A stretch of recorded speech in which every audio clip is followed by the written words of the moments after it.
Hi guys, how are you? What's going on? I hope you are doing well and doing great. This is your professional garment technologist Suhail, watching my channel Garment Industry Issues and Solutions by Suhail. जिन दोस्तों ने अब तक मेरे channel को subscribe नहीं किया, इसको subscribe कर लीजिए।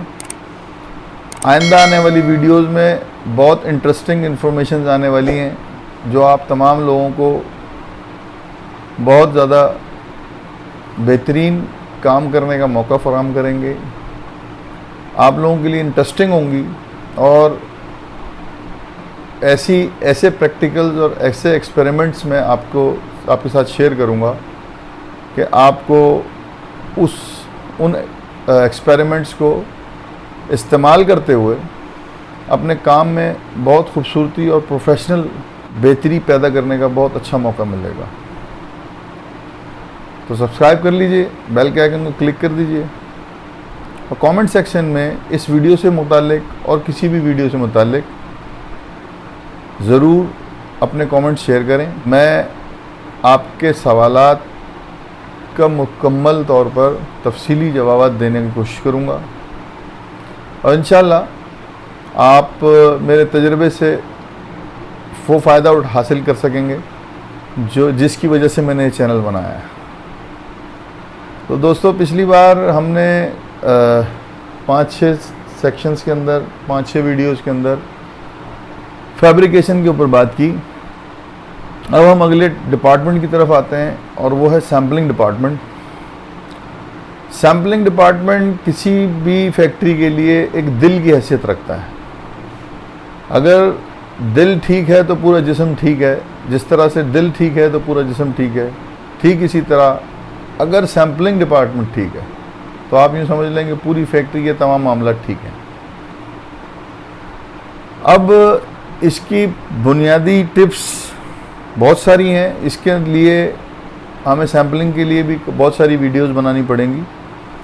इस पहली वीडियो में बुनियादी बातें डिस्कस करता हूँ, बुनियादी टिप्स डिस्कस करता हूँ जिसकी कमी है, जिसकी कमी की वजह से अक्सर सैम्पलिंग डिपार्टमेंट के अंदर प्रॉब्लम्स क्रिएट हो रही होती हैं। अक्सर सैम्पलिंग डिपार्टमेंट मुश्किल का शिकार होता है और सैम्पलिंग डिपार्टमेंट की वजह से पूरी फैक्ट्री मुश्किल का शिकार होती है।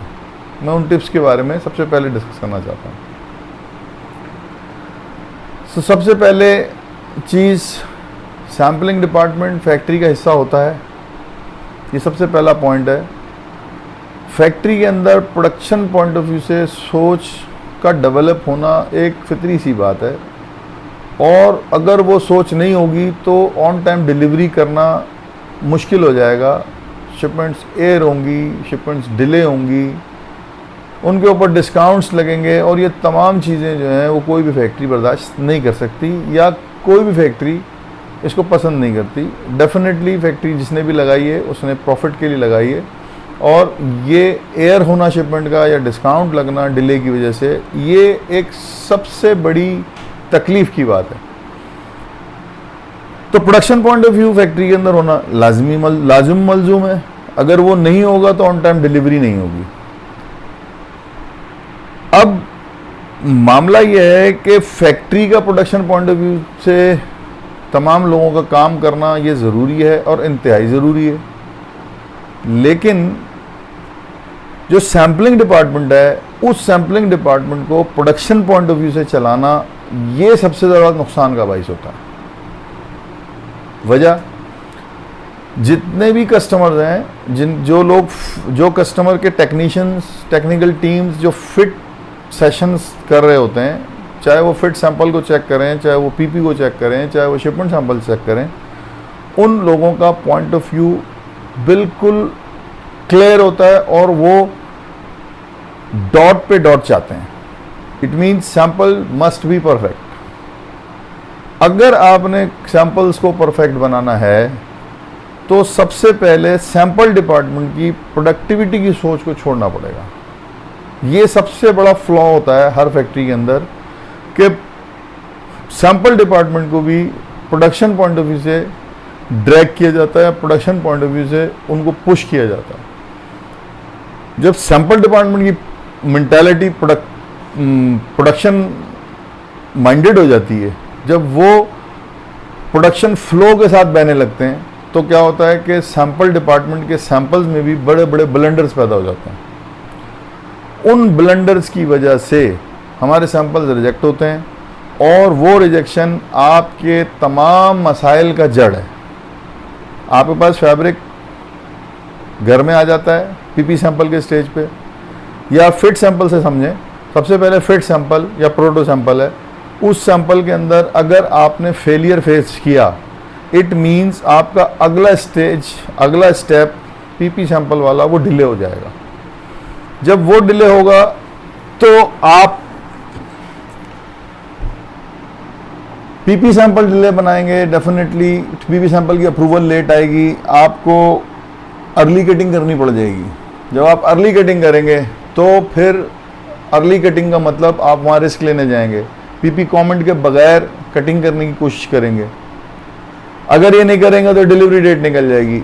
ये सारी चीज़ें डिपेंड करती हैं सैम्पलिंग डिपार्टमेंट की एफिशिएंसी के ऊपर। अगर सैंपल डिपार्टमेंट ज़ीरो टॉलरेंस के ऊपर डिज़ाइन किया जाए तो आपके 50% मसाइल प्रोडक्टिविटी के हल हो जाएंगे।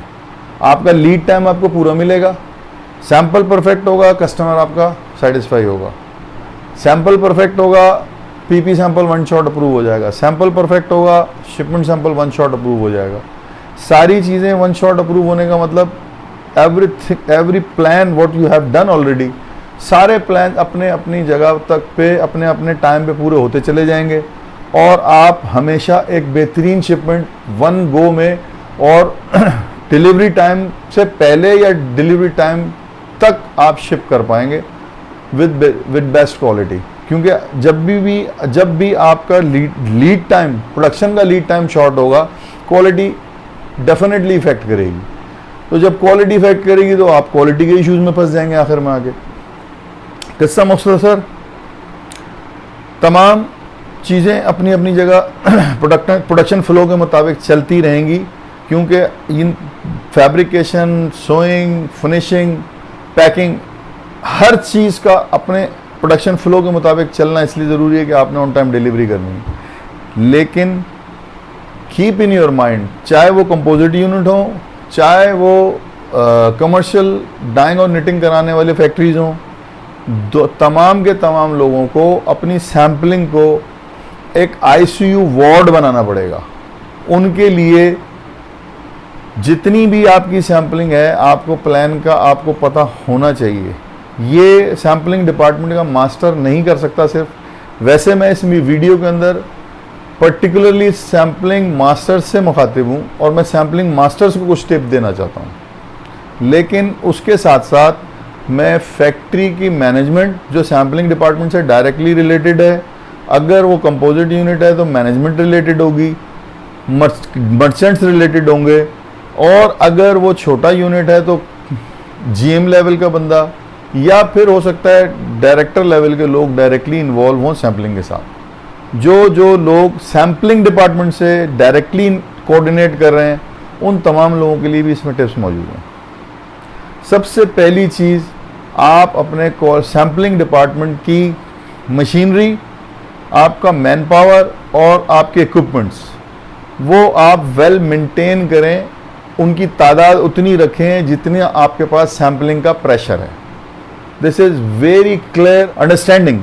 अगर आप इसको अपने सैम्पलिंग डिपार्टमेंट के लिए मद्देनज़र रखेंगे तो ऑटोमेटिकली आपके सैंपल्स बेहतरी की तरफ जाएंगे।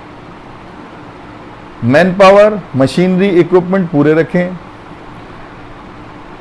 जितने भी सैम्पलिंग के मास्टर हैं जो सैम्पलिंग डिपार्टमेंट को हेड कर रहे हैं, चाहे वो मैनुअल पैटर्न्स बना रहे हैं, चाहे वो जीजीटी के पैटर्न्स बना रहे हैं, उन मास्टर्स को चाहिए कि वो अपने सैंपल का लीड टाइम प्रॉपर मांगें। जितना टिपिकल गारमेंट है उतना उसका लीड टाइम लें, और उसके लिए स्ट्रेट अवे जो उनको हेड कर रहे हैं लोग, उनके साथ वो ओपन बात करें कि सर, अगर मैंने इस टिपिकल गारमेंट को इतने छोटे टाइम के अंदर, शॉर्ट टाइम के अंदर बनाने की कोशिश की, तो इसकी क्वालिटी सैंपल वाली क्वालिटी नहीं रहेगी। ज़ीरो सोचना पड़ेगा, ज़ीरो थिंक करना पड़ेगा। सबसे पहले क्वालिटी यहाँ होती है, जब यहाँ होगी तो वो प्रोडक्ट में रिफ्लेक्ट करेगी, अगर यहाँ नहीं है प्रोडक्ट में रिफ्लेक्ट नहीं करेगी।